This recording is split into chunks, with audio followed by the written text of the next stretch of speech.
नमस्कार मित्रों, जय माई की। कुंडली रहस्य ज्ञान चैनल में आपका पुनः स्वागत है।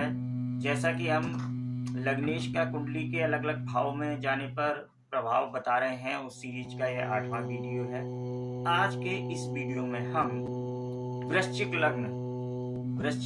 लग्न के बारे में चर्चा करेंगे। वृश्चिक लग्न में जो राशि यहाँ 8 नंबर होती है, इसके स्वामी होते हैं मंगल देव। तो मंगल देव का कुंडली के 12 भाव में अलग अलग जाने पर जातक को किस प्रकार के फल प्राप्त होंगे, इस पर आपको जानकारी प्रदान की जाएगी।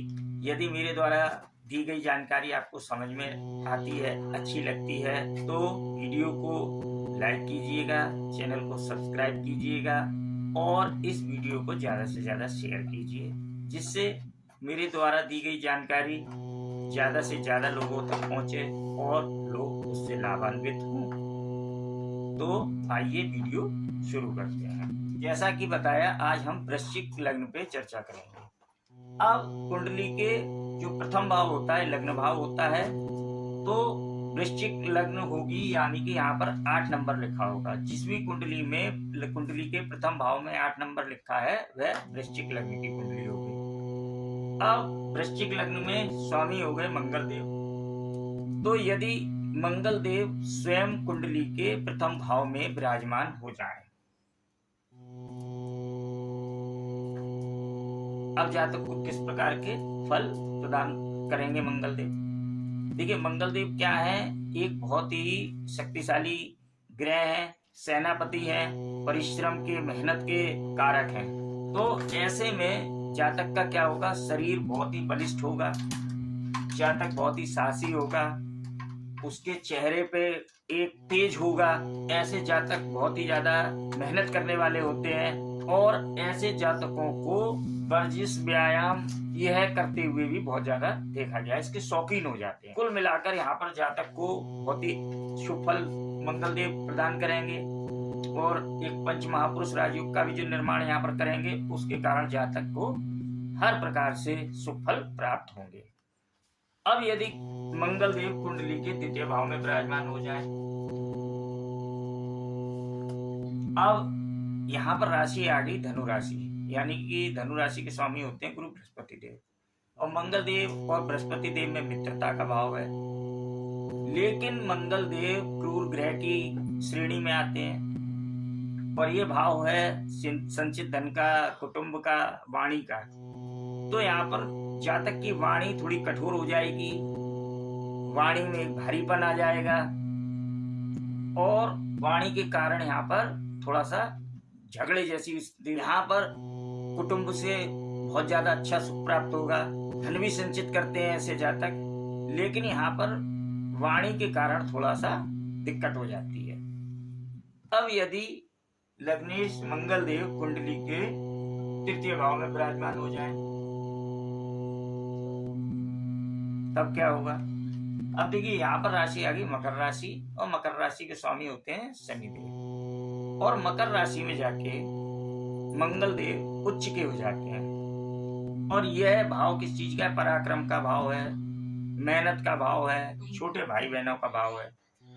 यहाँ पर जातक बहुत ज्यादा परिश्रमी हो जाता है और छोटे भाई बहन का जो सुख होता है उसमें भी थोड़ी कभी कभी दिक्कत हो जाती है, क्योंकि यहाँ पर शत्रु राशि में है। जीवन में अत्यधिक मेहनत परिश्रम करने के बाद सफलता प्राप्त होती है। शरीर में छोटे छोटे रोग उत्पन्न हो जाते हैं, रक्त संबंधी रोग भी यहाँ पर उत्पन्न हो सकते हैं। तो यहाँ पर मंगल देव की स्थिति थोड़ी सी शुभ नहीं मानी जाती है। अब बात करते हैं कुंडली के चतुर्थ भाव।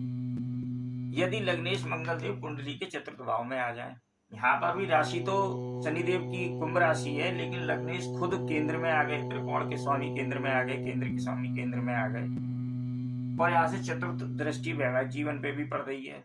और यह भाव सुख सुविधाओं, वाहन का, माता का भाव होता है। तो ऐसे में माता का सुख अच्छा जातक को प्राप्त होता है, परिवार से पैतृक भूमि भी यहाँ पर जातक को प्राप्त होती है, वाहन का सुख भी अच्छा मिलता है। और यहाँ से सबसे बड़ी बात, यहाँ से सप्तम दृष्टि से कार्य क्षेत्र को देख रहे हैं मंगल देव। कार्य क्षेत्र के लिए स्थिति बहुत ही शुभ होती जाती है। यहाँ पर जातक बहुत ही उन्नति करते हुए देखे गए हैं और बहुत ही साहसी होते हैं। अब यदि मंगल देव पंचम भाव में विराजमान हो जाएं, अब यह भाव किस चीज का? शिक्षा का भाव, संतान का भाव, प्रेम संबंधों का भाव। मित्र की राशि में यहाँ पे लग्नेश आ गया और अपने से त्रिकोण भाव में लग्नेश आ गया। यहाँ पे शिक्षा के लिए बहुत अच्छा हो जाएगा, संतान के लिए बहुत ज्यादा अच्छा हो जाएगा। यहाँ पर पुत्र संतान की प्राप्ति होती है, संतान से लगाव बहुत अच्छा रहता है। प्रेम संबंधों के लिए थोड़े से क्रूर ग्रह हैं, तो स्थितियां अन्य ग्रहों पर भी निर्भर करती हैं, लेकिन यहाँ पर कुल मिला के जातक को शुभ फल मंगल देव प्रदान करते हैं। अब बात करते हैं कुंडली के छठे भाव की। अब मंगल देव यदि कुंडली के छठे भाव में विराजमान हो जाएं, अब लग्नेश अपने से छठे भाव में आ गए हैं, स्वराशि के, बहुत ही पावर है, बल है मंगल देव में यहाँ, लेकिन वो बल किस चीज के लिए? छठे भाव के लिए। और किसी भी कुंडली में लग्नेश का छठे भाव में जाना अत्यधिक शुभ नहीं होता है। यहाँ पर शत्रुओं पर विजय प्राप्त कराएंगे, लेकिन छोटे छोटे रोग जीवन भर शरीर में बने रहेंगे, ऋण की स्थिति उत्पन्न हो जाती है। शत्रुओं पर विजय होगी, लेकिन शत्रु बराबर कोई ना कोई शत्रु पैदा भी बराबर होता जाएगा। एक शत्रु से निपट पाए तब तक दूसरा शत्रु आ गया। तो यहाँ पर भी मंगल देव की बहुत अत्यधिक शुभ स्थिति नहीं होती है। और यहाँ पर जातक को रत्न धारण करने से पहले 10 बार विचार करना चाहिए, यानी कुंडली का विवेचन कराने के बाद ही किसी से परामर्श के उपरांत ही रत्न धारण करना चाहिए।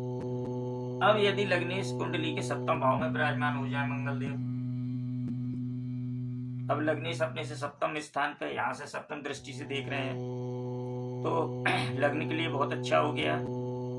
और वैवाहिक जीवन के लिए भी यह स्थिति शुभ ही होगी। यहाँ पर पत्नी साहसी होती है, कभी कभी थोड़ा सा मतभेद की स्थिति हो जाती है, क्योंकि शुक्र देव की राशि है, लेकिन तब भी जातक का अपनी पत्नी से लगाव रहेगा। पार्टनर, यहाँ पे पार्टनर बहुत ही ज्यादा बलिष्ठ होते हैं, बहुत ही ज्यादा साहसी होते हैं, और एक भाई की तरह कभी कभी जातक को सहयोग प्रदान करते हैं। तो यहाँ पर भी जातक को अच्छे फल ही मंगल देव प्रदान करेंगे। अब बात करते हैं कुंडली के अष्टम भाव की। अब एक तो लग्नेश अष्टम भाव में आ गए, दूसरी बात शत्रु राशि में मिथुन राशि, जिसके स्वामी बुध देव होते हैं, जिनसे शत्रुता है। अब ये भाव जो होता है संघर्षों का भाव है, आकस्मिक घटनाओं का भाव है, दुखों का, कष्टों का। तो यहाँ पे निरंतर संघर्ष बहुत ज्यादा बढ़ जाते हैं जीवन में। एक संघर्ष से निपट पाया तब तक कोई दूसरी परेशानी समस्या सामने आके खड़ी हो गई। यहाँ पर शारीरिक वो बहुत ज्यादा देखे जाते हैं। यहाँ पर जननांग संबंधित, गुदा संबंधित रोग भी देखे जाते हैं। यानी कि कुल मिला के मंगल देव की यहाँ पर स्थिति शुभ नहीं होती है। यहाँ पर जातक को अशुभ फल मंगल देव के द्वारा प्रदान होते हैं। अब बात करते हैं कुंडली के नवम भाव की। जैसा कि मैंने और ग्रहों के बारे में बताया कि लग्नेश का नवम भाव में जाना अत्यधिक शुभ हो जाता है, लेकिन यहाँ मंगल देव के वृश्चिक राशि के लिए स्थिति थोड़ी सी अलग हो जाती है, क्योंकि यहाँ पर राशि आती है कर्क, और कर्क राशि के स्वामी होते हैं चंद्रदेव। चंद्रदेव से मित्रता है, लेकिन कर्क राशि में जाके मंगल देव नीच के हो जाते हैं। तो यहाँ पर पिता से संबंधों में दिक्कतें देखने को मिलती हैं, भाग्य का पूरा साथ नहीं जातक को मिलता है। यहाँ पर मंगल देव कमजोर हो जाते हैं, उन्नति जातक को उतनी नहीं मिलती है जितना वह मेहनत करता है। और यहाँ पर मंगल देव जातक को अशुभ फल ही प्रदान करेंगे। अब बात करते हैं कुंडली के दशम भाव की। मंगल देव कुंडली के दशम भाव में विराजमान हो जाए, की राशि सूर्यदेव की राशि है, और यहाँ पर मंगल देव भी दिशा बल को प्राप्त करते हैं। ये भाव कार्य क्षेत्र का है, यहाँ पर बहुत ही ज्यादा साहस दिखाएगा जातक, बहुत ज्यादा सफलताएं मिलेंगी, इनकम के लिए बहुत अच्छा है। और ऐसे जातक सेना, पुलिस, आर्मी में जाते हुए देखे गए हैं, वहां पर बहुत अधिक सफलता मिल जाती है जातक को। यानी मंगल देव का कुंडली के दशम भाव में यहाँ पर विराजमान होना लग्नेश का अत्यधिक शुभ स्थिति होती है। सभी भावों में अत्यधिक शुभ भाव इस स्थिति में बैठने पर मंगल देव जातक को प्रदान करेंगे। अब बात करते हैं कुंडली के एकादश भाव की। यदि लग्नेश कुंडली के एकादश भाव में विराजमान हो जाए, अब यह भाव मित्रों का भाव है, बड़े भाई बहनों का भाव है, इनकम का भाव, आय का भाव। लग्नेश खुद आय के भाव में से, लेकिन यहाँ पर भी स्थितियां थोड़ी सी विपरीत हो गई। यहाँ पर राशि आ गई कन्या राशि, शत्रु की राशि है। तो यहाँ पर भौतिक सुखों में तो वृद्धि होगी, लेकिन जीवंत जो पक्ष है, जो सजीव पक्ष है जीवन के, वहां पर कष्ट देखने को मिलेंगे। आय के लिए अच्छा है, आय कर ले जाएंगे, इनकम के सोर्स बने रहेंगे, इनकम होती रहेगी। लेकिन सजीव पक्षों में यहाँ पर बड़े भाई बहनों से संबंधों में मधुरता खत्म हो जाएगी। मित्रों के धोखा भी यहाँ पर मिल सकता है, मित्रों से हानि हो सकती है। तो केवल इनकम और आय के लिए यहाँ पर यह स्थिति शुभ है, और सजीव पक्षों के लिए यहाँ पर थोड़ा सा दिक्कतें पैदा हो जाती है। अब यदि लग्नेश कुंडली के द्वादश भाव में विराजमान हो जाए, वही चीज लग्नेश का 12वें अपने से 12वें चले जाना हानि पहुंचाता है। हानि का भाव है, व्यय का भाव है, और लग्नेश खुद व्यय के भाव में चले गए, यानी कि यहाँ पर कष्ट तो मिलेंगे ही मिलेंगे। और यहाँ पर राशि आती है तुला राशि, जिसके स्वामी होते हैं शुक्रदेव। तो यहाँ पर भी जातक के खर्चे ज्यादा बढ़ जाते हैं, रोगों पे खर्चे होने लगते हैं, और कुल मिला के वृश्चिक लग्न में लग्नेश मंगल देव का कुंडली के 12वें भाव में जाना अत्यधिक शुभ नहीं होता है। यहाँ पर भी जातक को रत्न धारण करने से पहले 10 बार विचार करना चाहिए, परामर्श के बाद ही रत्न धारण करना चाहिए। तो इस प्रकार मित्रों, आज हमने वृश्चिक लग्न पर चर्चा की। अगली वीडियो में हम अगली लग्न पर चर्चा करेंगे। तब तक के लिए नमस्कार, जय माई की। अपना ध्यान रखिए।